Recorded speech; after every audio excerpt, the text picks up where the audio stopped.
Today, I'm going to be giving you guys a quick test to see whether you should be squatting with a narrow stance or a wide stance. Pull your knee straight up in front of your body, and if you get stuck at like 90 degrees or a little bit over, then you probably shouldn't be squatting in a narrow stance. Let's talk about squatting for your anatomy. What Chris is describing is basically a hip scour test, which is a screen that medical and rehab professionals will use to understand the hip joint and how it's moving. Let me explain.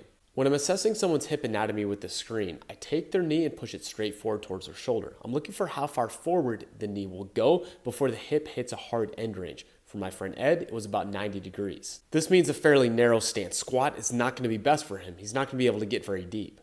And if he does try to go lower with this narrow stance, his hip has no more room, so his low back will move excessively. Now my friend Darren can get his knee almost all the way to his shoulder, so he has a different type of hip anatomy, meaning he can squat much deeper with a more narrow stance. However, Ed had a lot more range of motion if his knee went out to the side, so Ed should use a wider stance.